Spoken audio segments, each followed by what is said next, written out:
Asad gate অর্থাৎ আড়ংয়ের পাশ থেকে কিন্তু পুলিশ সদস্যরা পর্যন্ত এই পাশ পর্যন্ত এসেছেন এবং আমরা দেখতে পেয়েছি যে বিভিন্ন গলিতে যারা ঢুকেছে তাদেরকে এখান থেকে সরে যাওয়ার জন্য কথা বলছেন এবং ভিতরে কিন্তু তারা ভাঙচুর শুরু করেছেন।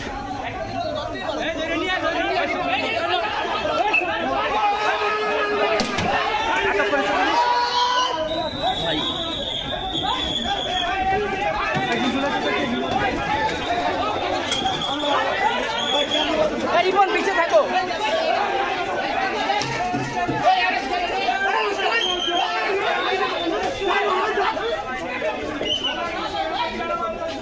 দর্শক তারা কিন্তু বাস থেকে পাট খেল কিন্তু ছুটছেন। রিপন দিও তো ভাই।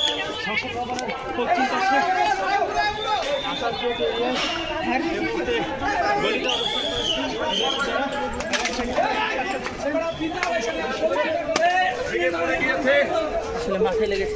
ভাই ভাই ভাই শোনেন শোনেন শোনেন। এখানে কিন্তু দেখতে পাচ্ছেন এখানে কিন্তু একজন ফুচকাওয়ালা যার তিনি কিন্তু আহত হয়েছেন, রক্ত পড়ছে কিন্তু।